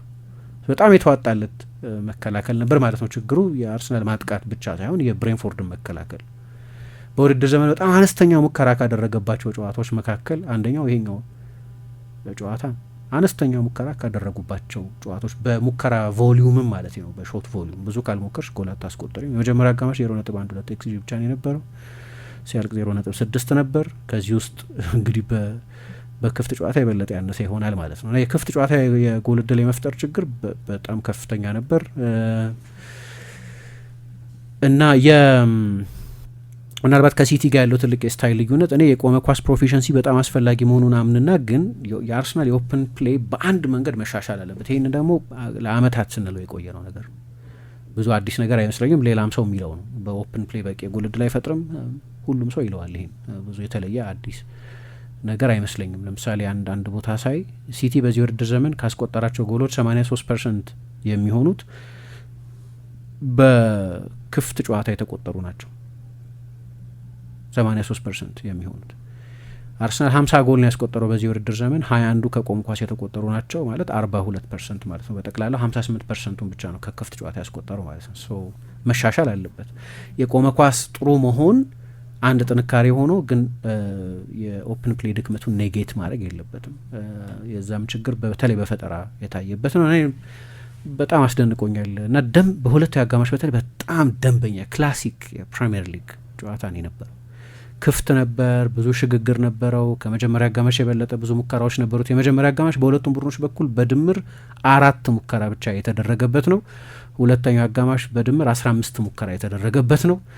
ስለዚህ ብዙ ልዩነት ነበረው የሁለቱ አጋማሾች እንደው እንደ ኳስ ጨዋታን በነበረው የጨዋታ ባህሪ ላይ። ከዚህ ውጭ ግን እንደው አንድ ማንሳት የምፈልገው ነጥብ ቅድም ስለ የዚህ አንስቻለሁ፣ ስለዚህ ብዙ አልሄድበት፣ ግን የሚያሳስብ ይመስለኛል። በተለይ ሀቨት ለጥቂት ጊዜ አይኖርም። የኦዴጋርድ የዚህ ሲዝን ወጣ ገባ የማለት ሲዝን ነው፣ በፎርምም በፊትነስም ማለት ነው። ኤታን ዋኔሪ ኦፕሽን አይደለም ከዚህ በኋላ ለማርሴይ በውሰት ስለሰጡት ወደ ፒክቸሩ ሊመጣ አይችልም። ግን የዚህ ተጫዋች ትልቅ ፐርፎርማንስ በሰሜን ለንደን ደርቤ የነበረው ፐርፎርማንስ ነው። ከዛ በኋላ 15 ጨዋታ ተጫውቷል። አንዳንዶቹም በጣም ጥቂት ደቂቃዎች ሊሆን ይችላል የተጫወተው። ስንት 90 ደቂቃ እንደሚወጣው አላቅም፣ ግን 15 ደቂቃ ተጫውቷል።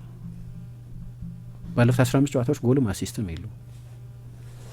ባለፉት 3 ጨዋታ በጀመረባቸው ጨዋታዎች ከአስቶን ቪላ ጋር 45ኛው ደቂቃ ላይ፣ ትላንትና 45ኛው ደቂቃ ላይ፣ ከወልቭስ ጋር 57ኛው ደቂቃ ላይ ነው ተቀይሮ የወጣው። እነዚህ ባለፉት ኤዜ በፕሪሚየር ሊግ የጀመረባቸው ጨዋታዎች ላይ ተቀይሮ የወጣበት ጊዜ ነው። እሱ ተቀይሮ እስኪወጣ አርሰናል ኦን ታርጌት አልሞከረም። በጠቅላላ አንድ ሙከራ ነው ያደረገው። ከወልቭስ ጋር እሱ ተቀይሮ እስኪወጣ ድረስ አንድ ኦን ታርጌት አልሞከረም እና ጥሩ ሁኔታ ላይ ያለ አይመስለኝም። ኤዜ ትልቅ ፈራሚ ነበር። የፈጠረው ኤክሳይትመንት በጣም ከፍተኛ ነበር። ድንገት መጥፎ ተጫዋች አይሆንም። አንድ ተጫዋች መጥፎ ተጫዋች ሊሆን አይችልም። የሆነ ተጫዋች ድንገት በችሎቱ አይከዳውም፣ ግን የሆነ ነገር አለ ማለት ወይ ኢንቫይሮንመንቱ ወይ ታክቲካል ስትራክቸር ወይ ታክቲካል ኢንቫይሮንመንት ወይ የሆነ ነገር እንደዛ ነው ተጫዋቾች የሚሆኑት።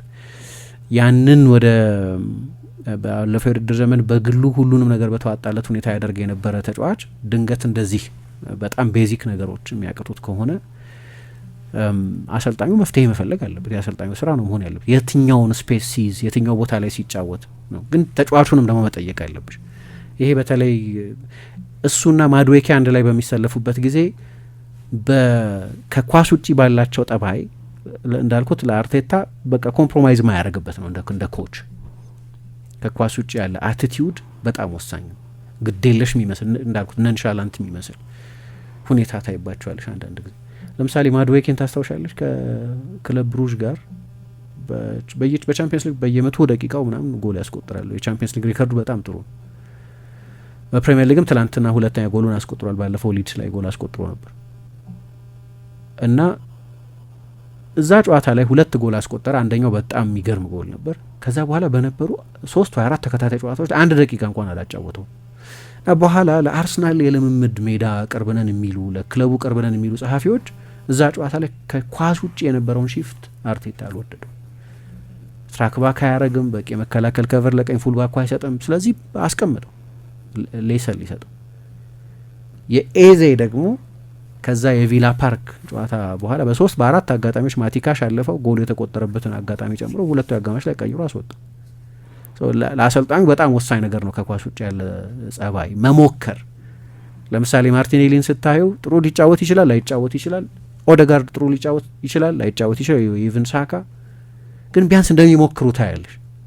ያ የሰውነት ቋንቋቸው ያንን ይነግርሻል። የሆነ ነገር እየሞከሩ እንደሆነ እየሰራላቸው ነው ማለት ያለ መጥፎ ፐርፎርማንስ ሊሆን ይችላል። ያን ነገር አታይም። ኤዜ ላይ ትንሽ የክላሲክ 10 ቁጥሮች አይነት ባህሪ ያለው ተጫዋች ነው። ኢንትረስቲንግ ፕሮፋይል ነው። እንዴት እንደሚያደርገው አላውቅም፣ ግን አንድ ቦታ ሳይ ጥሩ ነገሩ ከኤፕሪል በኋላ ባለፉት 3 ሲዝኖች በጣም ጥሩ ሆኖ ነው የሚጨርሰው። ሲዝኑ እያለቀ ሲመጣ የመጨረሻዎቹ 2 ወራት ላይ ነው ቤስት ብቃቱን የሚያሳየው። እንደዛ የሚሆን ከሆነ አላውቅም። አንድ ግን መጨረሻ ላይ ማንሳት የምፈልገው ነጥብ የተጫዋቾች የቅያሬ ጉዳይ ነው። አርቴታን የሚመለከት የካላፊዮሪን መግባት ብዙ አልተረዳሁትም እኔ። ካላፊዮሪ ባለፈው የሰንደርላንድ ጨዋታ ላይ በጣም ብዙ ስህተቶች ሰርቷል። ከዛ ጉዳት በደንብ ያገገመ አይመስልም። የታስታውሻለሽ የካይራት አልማቲ ጨዋታ ላይ የመሀል ተከላካይ አድርጎ ነበር ያጫወተው። እዛ ጨዋታ ላይ የማይሆን ጥፋት ሰርቶ ኦፍኮርስ ለአርሰናል ምንም ተጽዕኖ የሚያመጣ ጨዋታ አልነበረም፣ ግን የፍጹም ቅጣት ምት አሰጥቷል። የሰንደርላንዱ ጨዋታ ላይ ብዙ ቴክኒካዊ ፓስ ስህተቶች ይሰራ ነበር። ትላንትናም ተቀይሮ ገባና እንደ ፕሮፋይል ልክ ነው። የአርሰናልን ማጥቃት ፉልባክ ቢሆንም በጣም ያሻሽሏል በሚይዛቸው ስፔሶች ምክንያት። የትላንትናው ጨዋታ ላይ ግን ገና ፊት የማይመስል ተጫዋች ኢንካፔ በእኔ ግምት ጥሩ እየተጫወተ ነበር። ጎሉ የተቆጠረውን በሱ ክሮስ ምክንያት ነው። ይሄን ለውጥ አልተረዳሁትም፣ እየጠቀመ አልመሰለኝም። ሁለተኛው የሳካ መግባት። ሳካ ከመግባቱ በፊት አይተሹ እንደሆነ 2 የአይስ ፓክ ነው ቦርሳው ሲከት ያየ ነው። ጉዳት ነርስ እያደረገ ነው፣ ግልጽ ነው። አጠገቡ ታክቲካል ኢንስትራክሽን እየተሰጠው 2 ትልልቅ አይስ ፓኮች ይዞ ነው እና በጣም ኃይለኛ የፊትነስ ኮንሰርን አለ ማለት ነው። እሱም ትልቅ ተጫዋች እንደሆነ ይገባኛል፣ ግን ሀፊት ከሆነ ማዱዌኬ ጎል አስቆጥሯል። ስለዚህ በጠቅላላው እንደው አይነካም የሚያስብል ፐርፎርማንስ የነበረውም ባይሆን ግን አትሊስት ከጎሉ በኋላ የሚኖር ኮንፊደንስ አለ አይደል? ጎል አስቆጥሯል። ስለዚህ ያንን ምንድን ነው ሚልክ ማድረግ ይቻል ነበር። የዚህን ውሳኔ ብልህነት ብዙ አልተረዳሁት። የኦዴጋርድ ሴንሰብል ነው፣ ምክንያቱም ሁለተኛ አጋማሽ ለውጦታል። ጎሉ ሲቆጠር ግን አጠገቡ የነበረው እሱ ነው ፖተር ጎሉን ሲያስቆጠረው። በኋላ የተጎዳ መሰለ፣ ግን ረጅም ሰዓት ሜዳ ከወደቀ በኋላ ተነሳ። እንደዚህ ነው የሆነው። በጠቅላላው የሚቀጥሉት ጨዋታዎች በጣም ቁልፍ ናቸው። አሁን እንግዲህ የፕሪሚየር ሊግ በጣም ወሳኝ የውድድር ዘመኑ የዋንጫ ፍክክሩ የሚጋጋልበት ጊዜ ላይ ነው ያለ ነው። አርሰናል የነጥብ ልዩነቱን ቀድሞ ስለሚጫወት በሚቀጥለው ጊዜ ከወልቭስ ጋር ከሜዳ ውጪ የሚቀጥለው ሳምንት ሮብ መሰለኝ በ18 ፌብሩዋሪ 18 ነው ጨዋታውን የሚያደርገው። ዛሬ 13 ነው። ስለዚህ ሮብ መሆኑ ከወልቭስ ጋር ይጫወታል። ሲቲ በዛ ሰሞን አንድ የሚድዊክ ጨዋታ ነው ያለው። ያው ቀድሞ የመጣ ስኬጁል ነው። 7 ሊያደርገው ይችላል። ከዛ ከቶተናም ጋር ከሜዳ ውጭ ይጫወታል። አሁን እንዲሁ በቴብል ካየሹ በ16ኛና 20ኛው ቡድኖች ናቸው። ያኛው ግን ሰሜን ለንደን ደርቢ ነው። ወልቭስ አንዳንድ ጊዜ እንግዳ በሆነ ሁኔታ ፈታኝ ቡድን ሊሆን ይችላል። ከዚህ በቅርብ ጊዜ በአንፊልድ ከሊቨርፑል ጋር፣ ከአርሰናል ጋር በኤምሬትስ፣ ከማንቸስተር ዩናይትድ ጋር በኦልድ ትራፎርድ ያየናቸው ጨዋታዎች ነበሩ። ግን ጥሩ ቡድን አይደለም። ወልቭስን ኤክስኪውዝ አይኖርሽም። ወልቭስን ካላሸነፍሽ 7 ነጥብ የማድረግ እድል አላቸው። ከዛ በሚቀጥለው ሳምንት እንግዲህ ከኒውካስል ጋር ነው የሚጫወተው ሲቲ። የሚቀጥለው አርሰናል ከቶተናም ጋር በሚጫወትበት ጊዜ ግን የሚቀጥሉት ጨዋታዎች እንደዚህ ናቸው። ከወልቭስ ጋር ይጫወታል፣ ከቶተናም ጋር ይጫወታል። ሁለቱ ከሜዳ ውጭ የሚደረጉ ጨዋታዎች ናቸው። ከዛ በሜዳው ከቼልሲ ጋር ይጫወታል። ከዛ ከሜዳ ውጭ ከብራይተን ጋር እና ከዛ በሜዳው ከኤቨርተን ጋር ይጫወታል። እዚህ 5 ጨዋታዎች ናቸው። የሲቲ ጨዋታዎች ፌብሩዋሪ 21 ከኒውካስል ጋር በሜዳው ይጫወታል። ከዛ በሳምንቱ ወደ ሊድስ ሜዳ ወደ ኤላንድ ሮድ ይሄዳል። ኖቲንገም ፎረስትን ደግሞ ይገጥማል ቀጥሎ። ከዛ ከዌስትሃም ጋር ይጫወታል። የክሪስታል ፓላስ ጨዋታ ገና ቀኑ አልተወሰነም፣ ግን ቀጥሎ ከክሪስታል ፓላስ ጋር በሜዳው የሚያደርገው ጨዋታ ነው እና እንግዲህ የአንዳንድ የሚፈሩ ነገሮች አሉ ከአርሰናል አንጻር የሲቲ ሳይኮሎጂካል አድቫንቴጅ ከዚህ በፊት ይህንን የማድረግ አርሰናል ባለፉት ጥቂት ዓመታት ሁለተኛ ሆኖ የመጨረስ ያ ነገር ስላለው ለአርሰናል ደጋፊዎች ይሄ ምንድን ነው ሰልፍ ፉልፊሊንግ ነው። በቃ መፍራቱ ሎጂካል ይመስለኛል። ለምን እንደሚፈሩት እረዳለሁ። ግን የትላንትናው ውጤት እንደው ጠቅላላው ያለኝ ኮንክሉዥን አንድ ነጥብ እንደማግኘት እንጂ 2 ነጥብ እንደማጣት አልለውም። ከጨዋታው ባህሪ አንጻር ማለት ነው። ከዋንጫ ፍክክሩ አንጻር ልክ ነው። 6 ነበር ወደ 4 ጠቧል። ከዚህ 2 ነጥብ አጥቷል አርሰናል። ትላንትና ከነበረበት ፈተና አንጻር ግን 1 ነጥብ እንደማግኘት ነው የምለው። ምሳ የምትይው ነገር ምንድን ነው? የዋንጫ ፍክክሩ ምን አይነት መልክ እየያዘ ነው? ስለ ሁለቱም ቡድኖች ምን ይታይሻል? አይ ያው ምንም ጥያቄ የለውም። ከ6 ወደ 4 ዝቅ ካለ ኦፍኮርስ በጣም ከበፊቱም የበለጠው የዋንጫው ፉክክር አለ ማለት ነው። ምንም ጥያቄ የለውም። እና እኔ ከዚህ በፊት በነበሩት ደጋግሜ እንደውም ኦፍ ማይክ ስል ነበር አደለ? ገና ነው ፕሪሚየር ሊጉ በጣም ገና ነው። 12 ጨዋታ ማለት 36 ነጥብ ማለት ነው። እና ቡድኖች ለ36 ነጥብ የሚጫወቱ ከሆነ ኦፍኮርስ አርሰናልም ሆነ ማንቸስተር ሲቲ ከዚህ በኋላ በጣም ብዙ ነጥቦች እንደሚጥሉ ነው ኤክስፔክት ማድረገው። አሁን እኔ የኔ ትልቁ ክርክር ምንድነው እስካሁን ድረስ ምርጥ ቡድን ሁሉ ዋንጫ አያሸንፍም። በቃ ማለት መሬት ላይ ያለው ሀቅ ይሄ ነው። እስካሁን ድረስ የተመለከትናቸው ምርጥ ቡድኖች ሁሉም ዋንጫ ስላሸንፉ አይደለም ምርጥ ቡድን የተባሉትኝ የራሳቸው ያንን ምርጥ የተባሉበት ኳሊቲ ስላላቸው ይመስለኛል። እና ማንቸስተር ሲቲ ከሆነ የሚከተልክና ፔፕ ጋርዲዮላ ከሆነ ደግሞ አሰልጣኙ ኦፍኮርስ አላለቀም። ና ልክ ከዚህ በፊት የነበረው 7 ነጥብ ሲሆን 6 ነጥብ 7 ነጥብ ሲሆን 7 ነጥብ ነው ይባል ነበረ። 6 ሆነ 6 ሲሆን ስቲል 6 ነጥብ ነው ተባለ 4 ሆነ። እና እኔ ከዚህ በኋላ አርሰናል ነጥቦች እንደሚጥል ነው ኤክስፔክት ማድረገው። ማንቸስተር ሲቲ ብቻ አይደለም ነጥብ የሚጥለው። ና ጥያቄ አሁን የአርሰናል ጥሩ አለመሆን ሳይሆን በቃ አርሰናል የማንቸስተር ሲቲን መኖር ፕሬሽሩን ፊል እያደረገው ነው። ይህንም በተከታታይ እየተመለከትን ይመስለኛል። ና አርሰናል ደግሞ ይህንን የፕሪሚየር ሊግ ዋንጫ ካላሸነፈ በስተቀር ቀጥሎ የሚከተሉትን ቡድኖች ፕሬሽር ፊል እያደረገ መቀጠሉ ማይቀር ነገር ነው። ና አንዳንድ ጊዜ ካላሸነፍ በቃ ፕሩቭ ካላረካቸው ማታመጣቸው ነገሮች አሉ። ሜንታሊቲ የሚባለው አሁን ነገር አርሰናል 20 ምናምን አመት ሆኖታል ዋንጫ ካሸነፈ። ና ሲቲ ባለፉት አመታት ዋንጫዎችን እያሸነፈ ሊጉን ዶሚኔት ስላደረገ ነው ያንን ሜንታሊቲ ቢልድ ያደረገው። ና ሰዎች ሜንታሊቲ ሲባል ለምን ለአርሰናል ሲሆን ለምን ሜንታሊቲ ትላላችሁ ምናምን ሲባል ነው ቀላል ነገር አይደለም። ሜንታሊቲ በጣም ለኔ በጣም ትልቅ ቫልዩ ያለው ነገር ነው። ለምሳሌ የማንቸስተር ሲቲ ያ ነገር አለው ብዬ ማስበው የሊቨርፑልን ጨዋታ ከተመለከትክ በቃ ቡድኑ የሆነ ነገር እንደሚፈጠር ፊል ያደረገ 2-1 አሸንፈዋል። ሊቨርፑልን አይደለም በሲዝን ጥሩ በነበሩበት ሲዝን ያሸንፋሉ እኮ አይደለ? ሊቨርፑል በራሱ ጥሩ ስላልሆነ በዚህ ሲዝን እና የተጫዋቾችን ሴሌብሬት ያደረጉበትን መንገድ ግን ከተመለከትክ ኦፍ ኮርስ እንደርሳለን የሚል እምነት አለ። 6 ነጥብ ሆኖ ጋፑና እኔ 6 ነጥብ መሆኑ ብቻ ሳይሆን አርሰናል ከማንቸስተር ሲቲ በጣም በብዙ ርቀት የተሻለ ቡድን ስለሆነ ማለት ነው። በነገራችን ላይ በቡድኖቹ ብቃትና አቅም ከሆነ አርሰናልና ማንቸስተር ሲቲ 4 ነጥብ ጋፕ ብቻ ሊኖራቸው አይገባም ነበር። ሜቢ 10 ነጥብ ከዛ በላይ ሊሆን ይችል ነበር በብቃት ከሆነ። ግን ሁሉም ነገር ደግሞ ጥሩ በመሆን ላይ የተመሰረተ አይመስለኝም። ና 12 ጌም እንደቀረ ስታስብ በጣም ገና ነው። ፕሪሚየር ሊጉ በጣም ገና ነው።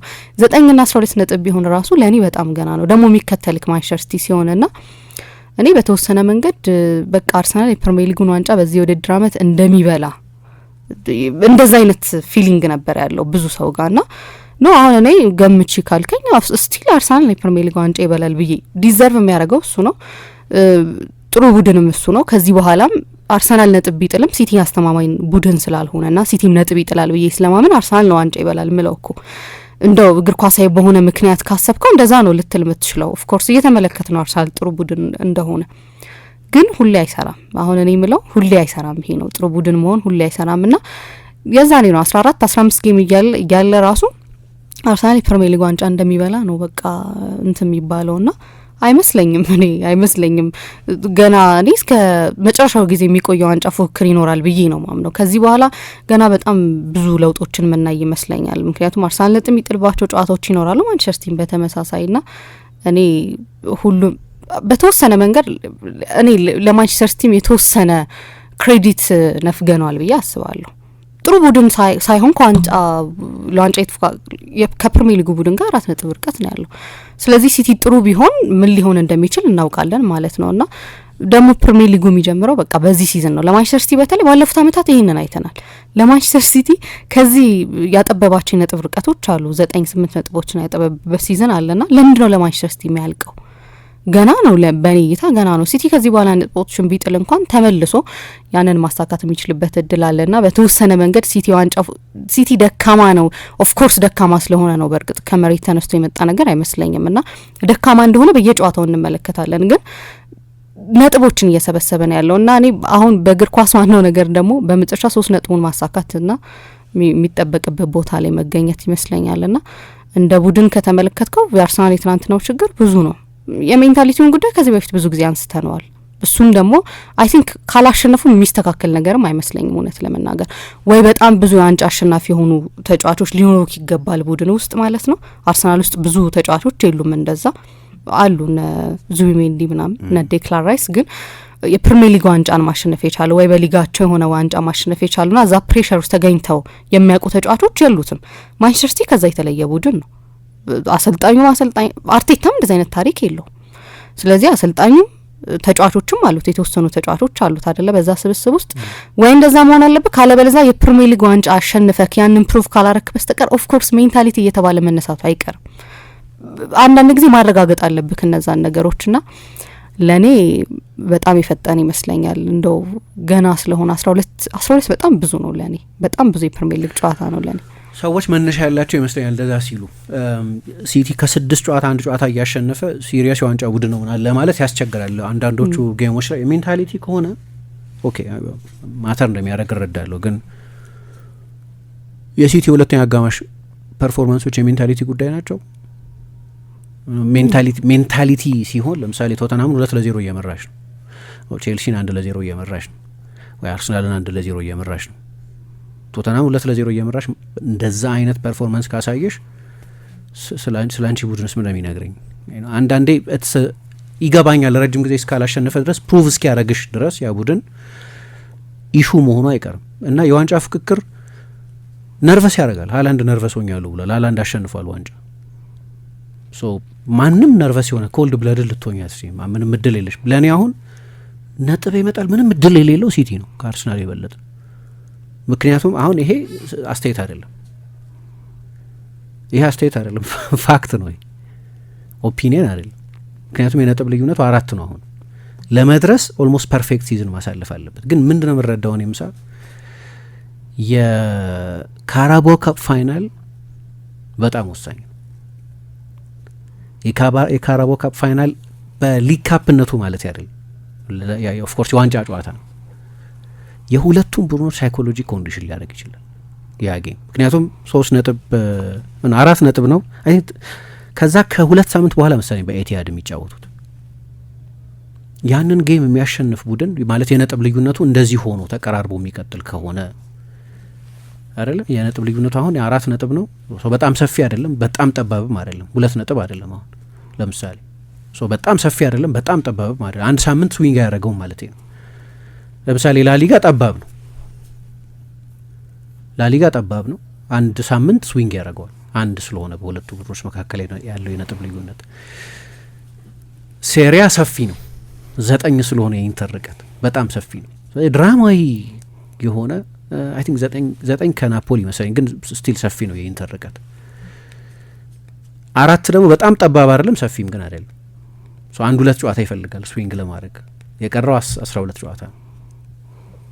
ትልቁ ነገር አይ ቲንክ የሚመስለኝ የሊግ ካፕ ጨዋታ የሁለቱም ቡድኖች ስነ ልቦና ኮንዲሽን የማድረግ ኃይል አለው። የነጥብ ልዩነቱ እንደዚህ ሆኖ እስከቀጠለ ድረስ ማለት እንደዚህ ከዚህ ከጠበበ ወይም እንደዚህ ሆኖ ከቀጠለ፣ ከዚህ ከጠበበ 1 ጌም ሊሆን፣ ከዚህ ከሰፋ ሜቢ የጨዋታው ቁጥር ያኔ የበለጠ እያነሰ ስለሚመጣ የነጥብ ልዩነት እየሰፋ የቀረው የጨዋታ ቁጥር እያነሰ ሲመጣ ያኔ ልዩነት ሊያመጣ ይችላል።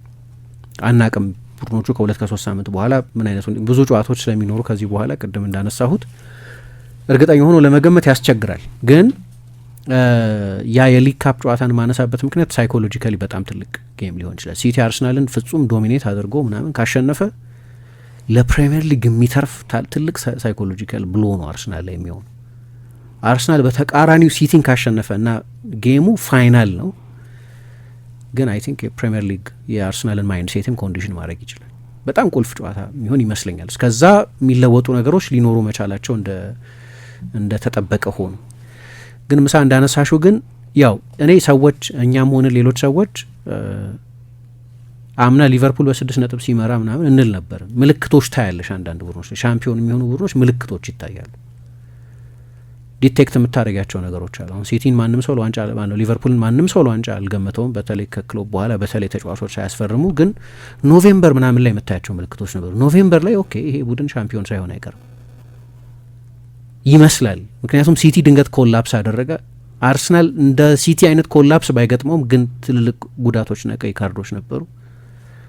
በዛ ምክንያት የፕሪሚየር ሊጉ ሁኔታ ኮንዲሽን እየተደረገ ነበር፣ ያስታውቅ ነበር ወደ ሊቨርፑል እየሄደ እንደነበር። አዝማሚያው ግልጽ ነበር።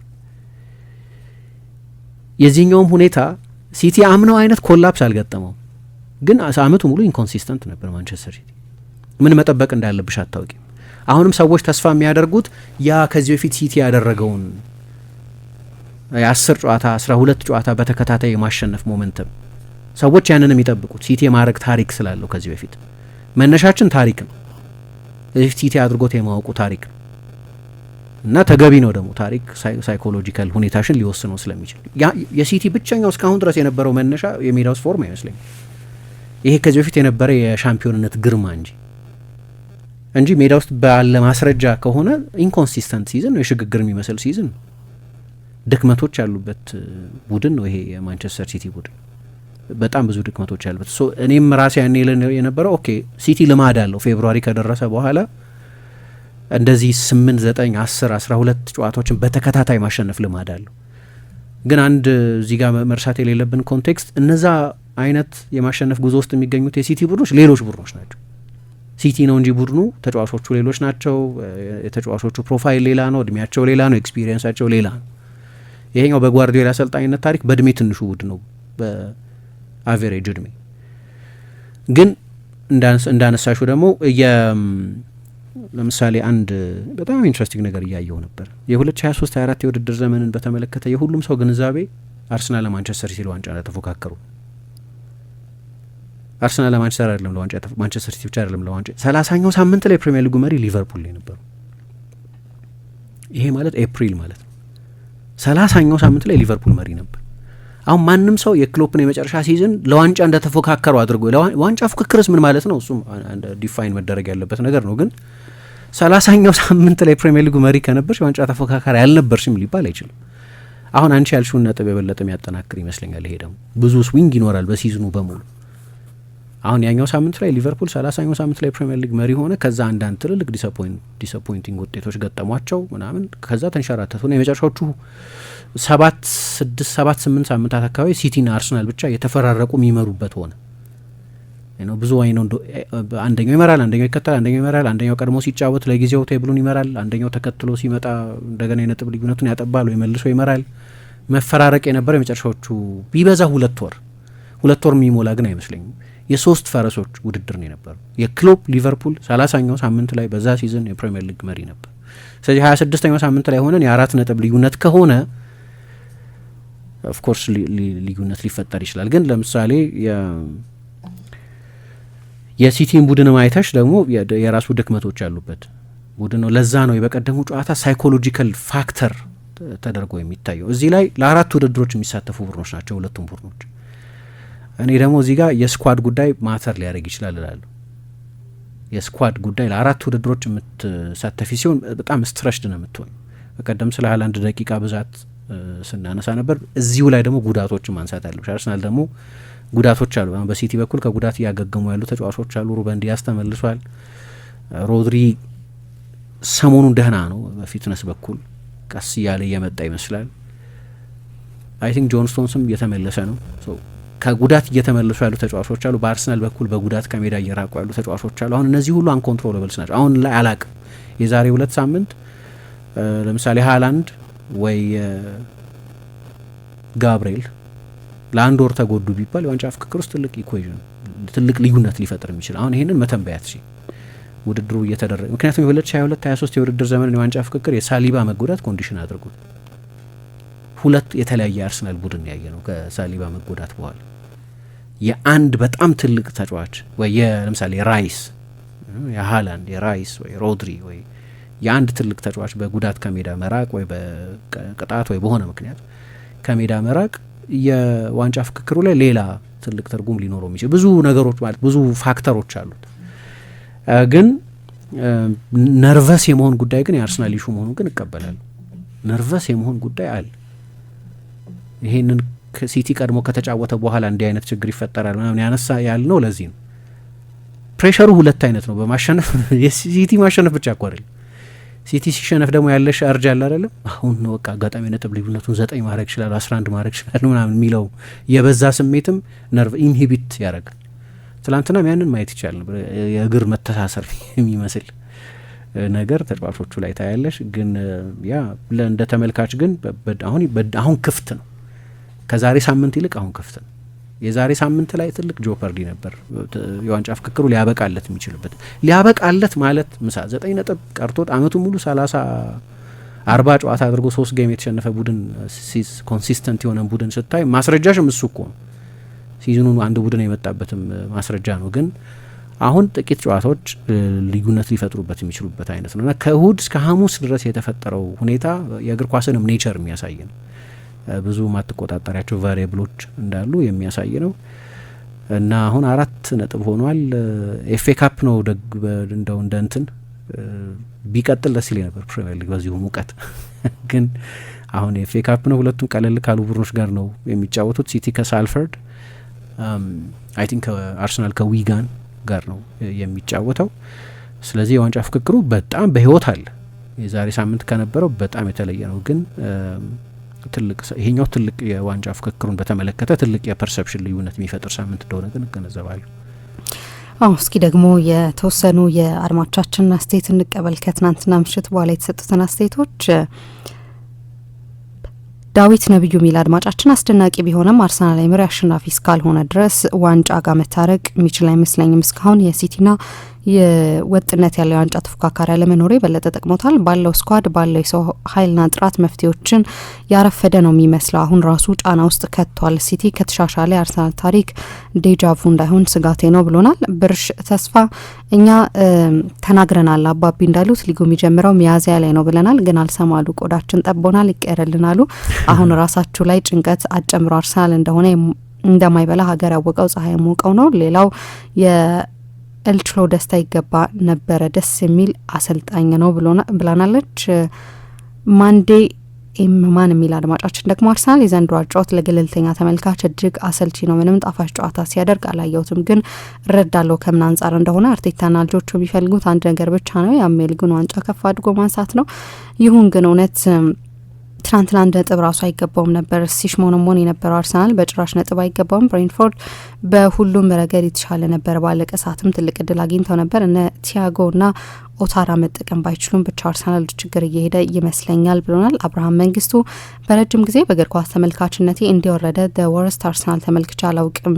ፓላስ በኢዜ ጉዳይ በከባድ የሸወደን ይመስለኛል። ትንፋሽ ወን የሌለው ሀውልት ሸጠውልናል። ሜዳው ላይ ጋደም ብሎ ጋዜጣ ማንበብ ኮን የቀረው። ከዚህ በኋላ ቤንች ላይ ሁሉ ባላዩ መርጣለሁ። ድንገት ሰልፎ በሱ ግብ ነጥብ ይዘን ብንወጣ እንኳን ለዚህ አስተያየቴ አልጸጸትም። እንደማታው የደከመው ቲምበርንም አይቼ አላውቅም። የሱ ድካም ደግሞ ከሁሉም የተለየ ነበረ። ከሳካ ቅያሪ ማዶኬ ቢቆይ ጥሩ ነበር። ከጉዳት እንደተመለሰ ጥሩ አልሆነም ሊባል ይችላል። ነገር ግን ለእኔ ሳካ አቋም ከወረደ ቆየት ብሏል። የድሮ ተጽዕኖ ፈጣሪው በ4 ተከላካይ ተከቦ በዛ መሀል እንዴትም ብሎ ግን የሚያስቆጥረው ለድል የሚያበቃን ሳካን ካየው ሰንበትበት ብያለሁ። በአጠቃላይ እንደ ቡድን የደከመው ይዛለው በጉልበት የጨረሰው አርሰናል ያየው ሳይሸነፍ 1 ነጥብ ይዞ መውጣቱን እድለኛ አድርገዋል። ብሬንትፎርድ አሸንፎ 3 ነጥብ ማግኘት የነበረበት ጨዋታ ነበር። በአርሰናል በኩል በየጊዜው በትሬኒንግ ወቅት ተጫዋቾች በተደጋጋሚ ለምን እንዲጎዱ ስልጠናው መመርመር ይገባል። ልምዱ በቆንጨራ ነው እንደሚሰጡት። ቀጣይ ያሉበት ቀሪ ጨዋታዎች በድል ለማጠናቀቅ ከባድ የቤት ስራ ይጠብቀዋል። እንደማታው አቋሙ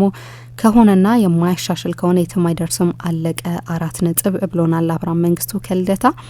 ታሪኩ ቢተው ሚል አድማጫችን ደግሞ የዘንድሮ የሊጉ ዋንጫ ማን እንደሚበላ የተረጋገጠ አይመስልም፣ ሁሉም አርሰናል የዋንጫ ቲም ነው ይላሉ። ለኔ ግን አይመስለኝም። ማሸነፍ የነበረበትን ጨዋታዎች እኮ እያሸነፈ አይደለም፣ አቻነት እንደ ልዩነት ነው እየተመለከቱ ያሉት። ደግሞ የሲቲ መድከም እንጂ እስካሁን ሌላ መሪ እናይ ነበር ብሎናል ጀማሊ አብደላ። ምንም እንኳን ጨዋታው ለአርሰናል እጅግ ከባድ ቢሆንም ብሬንፎርድ በሚገርም ኃይልና ብርታት ሙሉ ጨዋታውን ቢጨርሱም በተለይ የእድር ወራና ማዕዘን ምታቸው ማርቲን የሚባል ሰውዬ ለዋንጫ የተጫወት ቀሪ ጨዋታዎች እየተጠናቀቁ ጥቂት እየቀረው ከ70 ደቂቃ በኋላ ተቀይረ ገብተ ቡድና 1-1 እያለ ከበረኛ ጋር ተገናኝተ ጊዜና ቦታ አግኝተ በጭራሽ ኳሷ ሊስተው አይገባም ነበር። ደጋግሞ እንደዚህ አይነት ስህተት ሲሰራ ተመልክተናል።